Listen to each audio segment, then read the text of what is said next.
To celebrate the birth of my grandson, I jumped off a cliff because in 2035, a virus swept the whole world. The mainland was lost. Only Helgoland Island in the North Sea remained. To block the outside, they used giant ships to form a wall across the sea. But the island had too few resources. Scientists calculated it could only support 13 people, so every time a new life was born, someone had to die. I looked at my weak daughter and the baby in her arms, my heart ripped apart. But I had no choice. I kissed my daughter's forehead one last time, held my wife's hand tight, then turned and leapt off the cliff.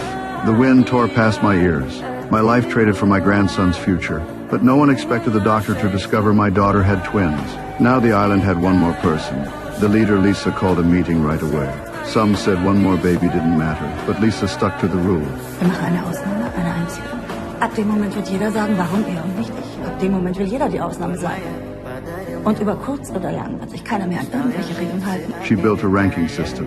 Every time the number went over, the last three had to face a vote to decide who must die.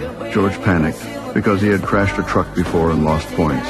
Now he was third from the bottom. His friend Paige comforted him, saying, "Don't worry, because he is Lisa's son." The second to last was an old woman.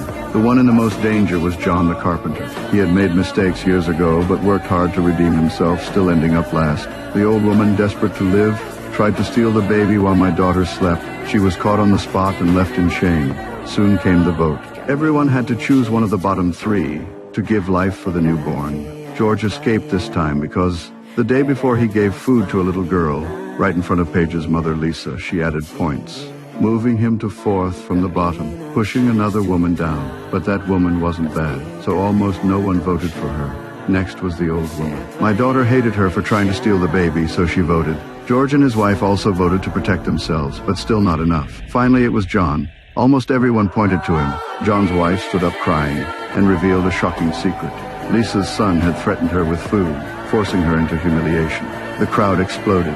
Lisa's son tried to deny it, but more people stood up with the truth. He panicked and ran to his mother for protection. But on the island, this crime meant death. If Lisa protected him, the people would rebel. But sentencing her own son to die, she couldn't do it. In the end, she made the cruel choice. She exiled her own son, sending him out into the virus, left to die alone.